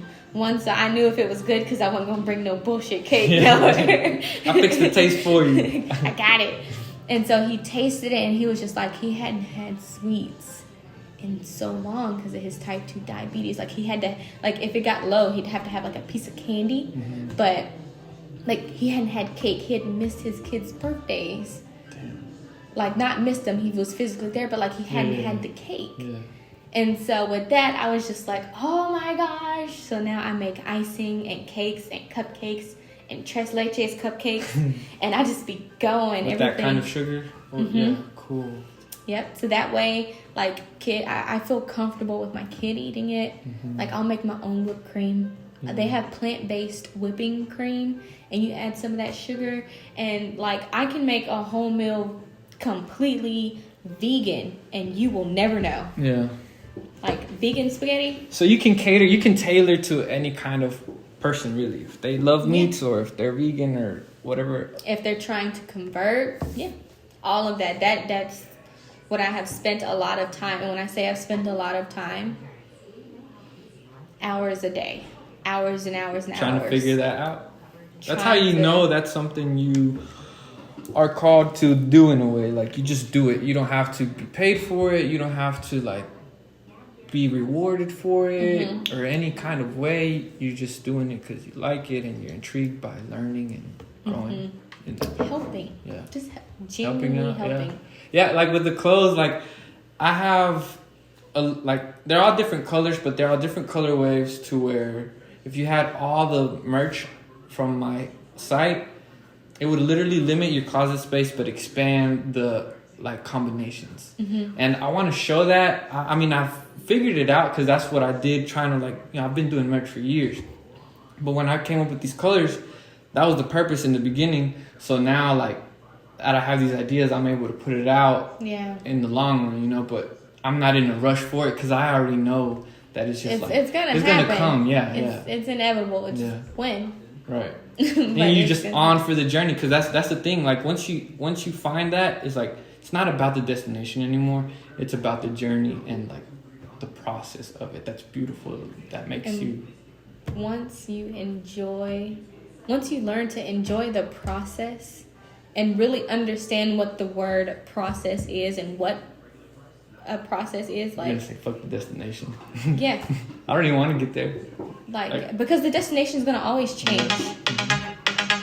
It's gonna always change. It's not gonna remain the same because, like I said, everything's evolving and growing and things are changing, and, you know, now they just have all this different stuff. Like, they grow food with water and air in the back of shipping containers, and it's like the best food ever. It's like supposed to be hands down the best food. So, well, You ready to get out of here? Because I need to use the restroom. Yeah. Oh, I'm so sorry. You're Yeah. good. Oh, I could have showed you where it was. Yeah. No, yeah. you're good. So we're going to take a break. We're going to come back and talk a little bit more, and then we'll end off the show. It was a good conversation. Yeah. So, I have conversations like this every day with people. For real? That's your job? Or in a way? Yeah, in a way. Cool. I I wonder work if it's around- like so natural for you to just talk. Like these are like everyday combos. So we can pretty much recreate that little conversation about the journey and stuff, and then just kind of close it out with whatever we want. What do you want to talk about at the end? Like, how do you want to close this off? Just be you type stuff, right? Do you focus on self-love? Everything happens for a reason. I would.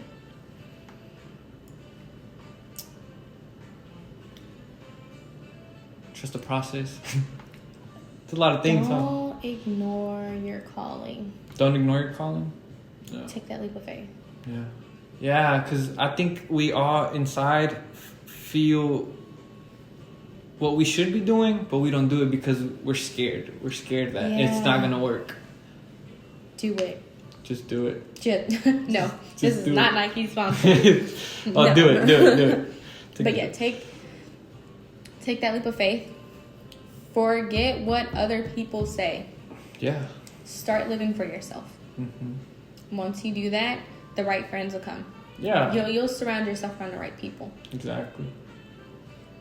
So, I feel like that's really important. I feel like that is... I feel like today's world is so focused on money. But like, if you're doing what you love, I can guarantee you there's more than one way to make money from doing what you love. There's a lot of multiple streams of income with that. And money isn't even... Like I said, once it becomes deeper... You won't have to worry about how much money you need to make or it what. Won't even matter. It won't matter. Like, it don't matter who got whose Jordans. Yep. It don't matter about none of that. Like, whose car is newer. Yep. Like, once all you that realize, stuff is gone when you're gone. Like, once you realize it's never gonna stop. Your car is gonna be old one day. Yep. Period. Mm-hmm. My car is gonna be old one day. Yeah. First off, they may not even have cars in the future. We all may be in Teslas and it's going to be fully autonomous and, I don't know, driving's going to be illegal. The possibilities are so endless. Like, I'm not even going to try. I don't even attempt to limit anything. Like, I don't. Because once you start putting limitations on anything, I feel like you're setting yourself up. You're slowing down for growth. Target. Yeah. Yeah. Because it's like, if you have a target, like you don't have just aim somewhere and refine as you go along, you'll find it. Yeah. But I guarantee you, what did Ziegler say? How can you hit a target that you can't see? The target that you can't see is the destination because it's going to always change. Yeah. So how can you hit a target that you have to go through a refinement process? But the better question is, how do you hit a target that you don't have? That is true. Yeah. I know for a fact your odds are none. With a target I can't see, it's 50-50. It's hit or miss. However, I'm going to be in range. I'm going to be somewhere where I need to be. And eventually the process will get me to where I need to be. Like, give me where I'm going. And you're not going to hit that target if you never aim. Yep. Mm-hmm. You have to start somewhere. Yeah, true. And stay humble. Starts with yourself. And then take notice of your atmosphere and your environment.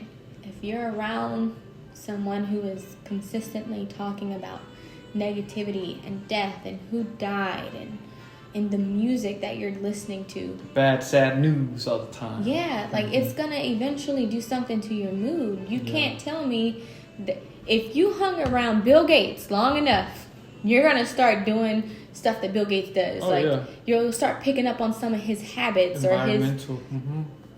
Environmental is not only physical, It's what you hear. It's emotional. That's why you have to be childlike sometimes. Yeah, I think we all have to keep that child in us alive to be happy with life. Yeah. But, that also comes with discipline. Some of the discipline and precautionary measures that we give for our children today. Like, I'll never tell my kid that she cannot do something. I'm not going to say you can't stay up. I'm going to say, now you got to wake up. It's 7 o'clock in the morning. Let's count. It's 10. This is how many hours you need to sleep. And this is how many hours you're going to sleep if you stay up another hour. Like, are you sure? Like, how'd you feel this morning when I woke you up? Right. She'll stay up like the first night. She'll be real sleepy. I'll make sure she doesn't sleep at school because her father works from home. So he can monitor her. And wake up. Don't go sleep up. Stand up. Yeah. You know what I'm saying? And so after a while, like now, she makes those decisions on her own. She'll come and ask me, can I go to bed? It's 6. What you mean, can you go to bed? That's funny. No, you're going to take a nap. No, nope, that ain't even sleep. You're going to take a nap is what you're going to do. And you're going to wake up at like 9 o'clock at night. I am. So like, nope, stay up. Stay up a little bit longer. Find something else that you want to do. Read a book. Right. These are basic life skills. She helps me out in the kitchen. She helps me with sewing. I talk to her about stocks and investing, and so does her father. It's what he does full time, is investing. And it's like, okay, you're going to have options in life. I'm not going to tell you what option to take. I'm gonna be your eyes for a minute. I'm gonna kind of give you a little bit. I'm gonna foreshadow what's gonna happen. But I'm gonna let you make the decision. Right. You can eat that candy if you want to. Absolutely. I'll never tell you no, you can't have it. But your teeth gonna fall out. Yeah, you can do backflips on the couch if you want to. But what happens when the couch breaks? Yeah. What happens if you fall off? Right. I definitely don't want to install fear into her. I mean, but know the pros and cons. I want her at a young age to understand that there are pros and cons to life, and I want it to be a natural response when she's faced with decisions. Yeah, because it's like it's a risk, but which risk am I willing to take? Yeah. Because I don't want her to ever be afraid, but danger. I want her to know danger is real. Yeah. You jump out of a plane with no parachute. That's not being fearless. That's being stupid. Yeah. That's dangerous. Yeah. If you want to go skydiving with a parachute, I say go for it. Yeah. I wouldn't stop her. I'm gonna do it. I'm gonna go skydiving. Yeah. Why not? I've been parasailing. I'm not gonna limit myself or anybody else for that matter. Yeah. Same here. Yeah. If they have a great idea, go for it. I will help you figure out ways to get it started. Yeah. Legal Zoom and all. We're going to figure this out. We'll make it happen. Yeah. And that's what I'm here for. Like, you or anybody, really, if anything that you see I can help in, I'm here for it, Yeah. So, yeah, that's important. Those are my grounds for why I do the things I do, how I got started in cooking, why I continue to cook. And that's kind of like my mission. My mission with this whole cooking process is to communicate, to create new languages, to, be limitless. And I want to be able to give back in the process. I want to provide opportunity through many ways. And, it literally like giving somebody the opportunity, a diabetic, to eat cake. I'm not saying that's like the best thing in the world to do. Yeah, but like my family my whole family is pretty much diabetic. So that is just a major step forward. Yeah.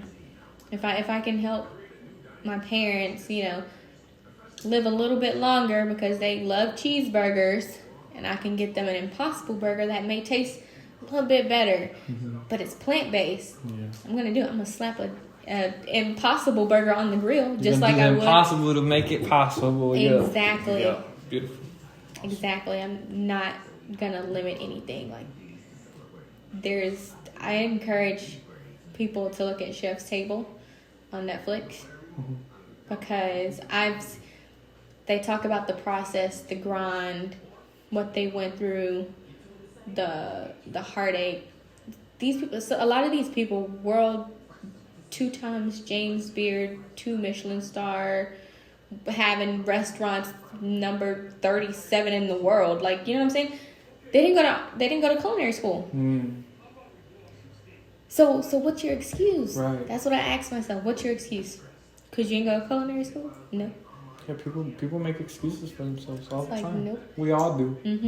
We all try to tell ourselves why not, but we need to be telling ourselves why should we. Yeah.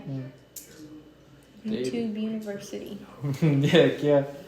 Well, Victoria, it was amazing spending time with you. I appreciate you joining me, and I hope that we can collaborate on anything really to help people. Endeavors. Yeah, absolutely. Yeah, so thank you so much for having me. This has been great. Awesome. Thank you. If you guys are interested in knowing more about Victoria, the link in the description will have all that for you. Make sure you like, subscribe, and share. And of course, give me feedback because I need it. See you on the next one.